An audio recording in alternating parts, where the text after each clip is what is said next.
राधे राधे भक्तों, आज हम आपको चैत्र मास के शुक्ल पक्ष की कामदा एकादशी की कथा सुना रहे हैं।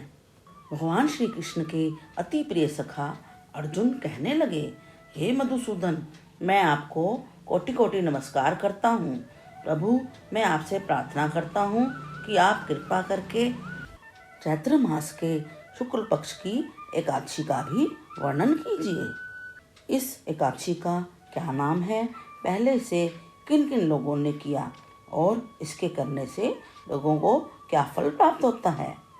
तब श्री कृष्ण भगवान बोले, हे पार्थ, एक समय यही प्रश्न राजा दिलीप ने गुरु वशिष्ठ जी से किया था। वही संवाद मैं तुम्हें सुनाता हूँ।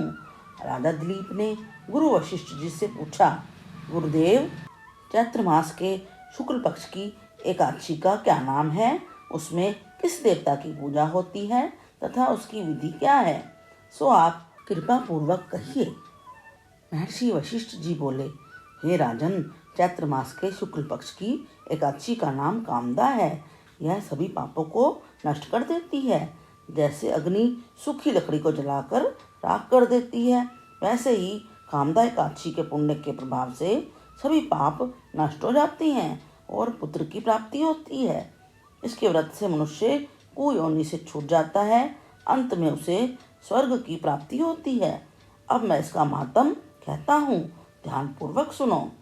प्राचीन काल में भोगीपुर नामक एक नगर था, जिसमें पुंडरीक नाम का राजा राज्य करता था। राजा पुंडरीक अनेक ऐश्वर्यों से युक्त था। उसके राज्य में अनेक अप्सरा, गंधर्व, किन्नर आदि निवास करते थे। उसी जगह ललित और ललिता नाम के गायन विद्या में निपुण गंधर्व स्त्री पुरुष अत्यंत वैभवशाली घर में निवास करते हुए विहार करते थे। उन दोनों में इतना प्रेम था कि वे अलग हो जाने की कल्पना मात्र से ही व्याकुल हो उठते थे। एक समय राजा पुंडरीक गंधर्वों सहित सभा में शोभायमान थे। वहां अन्य गंधर्वों के साथ ललित भी गायन कर रहा था। उस समय उसकी प्रियतमा ललिता वहां पर उपस्थित नहीं थी। गाते गाते अचानक उसे उसका ख्याल आ गया, जिसके कारण वह अशुद्ध गाना गाने लगा। नागराज करकोटक ने राजा पुंडरीक से उसकी शिकायत की। इस पर राजा पुंडरीक को अत्यंत क्रोध आया और उन्होंने ललित को शाप दे दिया। अरे दुष्ट, तू मेरे सामने गाता हुआ भी अपनी स्त्री का स्मरण कर रहा है। इससे तू नरभक्षी राक्षस बनकर अपने कर्म का फल भोग। राजा पुंडरीक के श्राप से ललित गंधर्व उसी समय एक विकराल राक्षस बन गया। उसका मुख भयानक हो गया। उसके नेत्र सूर्य चंद्र के समान प्रदीप्त होने लगे। मुंह से अग्नि निकलने लगी। उसकी नाक पर्वत की कंदरा के समान विशाल हो गई और गर्दन पहाड़ के समान दिखाई देने लगी। उसकी भुजाएं 2-2 योजन लंबी हो गई। इस तरह उसका शरीर 8 योजन का हो गया। इस प्रकार से राक्षस हो जाने पर वह अनेक दुख भोगने लगा। जब ललिता को अपने प्रियतम ललित का ऐसा हाल मालूम हुआ, वह बहुत दुखी हुई। अपने पति के उद्धार के लिए विचार करने लगी। मैं कहाँ जाऊँ, क्या करूँ, कैसे अपने पति को इस नरक तुल्य कष्ट से छुटकारा दिलाऊं। वह राक्षस घोर वनों में रहते हुए अनेक प्रकार के पाप करने लगा। उसकी पत्नी ललिता भी उसके पीछे पीछे जाती और उसकी स्थिति देखकर विलाप करती रहती। एक दिन वह अपने पति के पीछे घूमते घूमते विंध्याचल पर्वत पर चली गई। उस स्थान पर उसने श्रृंगी ऋषि का आश्रम देखा।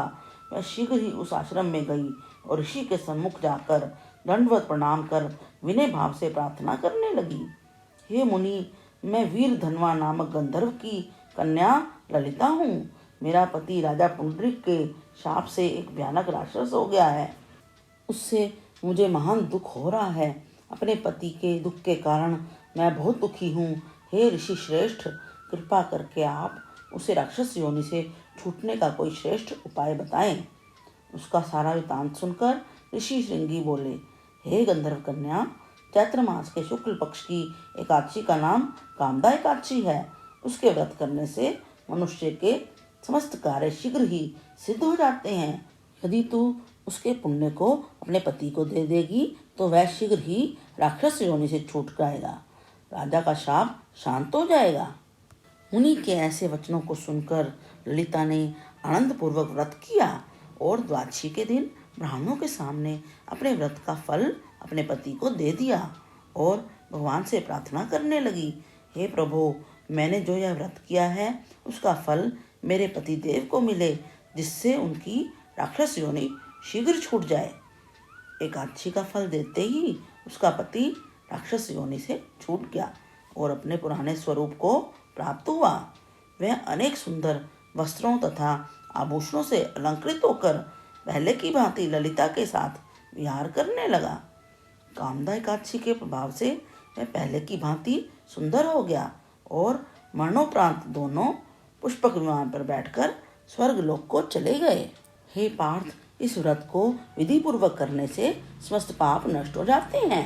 इसके व्रत से मनुष्य ब्रह्म हत्या आदि के पाप और राक्षस आदि की योनि से छूट जाते हैं। संसार में इससे महान दूसरा कोई व्रत नहीं है। इसकी कथा व महात्म के श्रवण और पठन से अनंत फल की प्राप्ति होती है। कथा सार, मनुष्य अपने सुखों का चिंतन करे यह बुरा नहीं है, किंतु समय असमय ऐसा चिंतन मनुष्य को उसके कर्तव्यों से विमुख कर देता है, जिससे उसे घोर कष्ट भोगने पड़ सकते हैं। गंधर्व ललित ने भी राक्षस होकर घृणित कार्य किए और कष्ट भोगे, किंतु भगवान विष्णु की कृपाओं का कोई अंत नहीं है। वह मनुष्य को उसका मनचाहा फल देते हैं, किंतु जब मनुष्य स्वयं कर्म करे और उसका फल किसी दूसरे को अर्पण करे तो उसका यह कर्म तब से भी अधिक प्रभावशाली होता है और पुण्य दान करने वाला देवतुल्य हो जाता है। अब एकादशी की आरती करें। आरती का लिंक नीचे डिस्क्रिप्शन बॉक्स में दे दिया गया है। हर एकादशी की कथा प्राप्त करने के लिए इस चैनल को लाइक, शेयर और सब्सक्राइब अवश्य करें।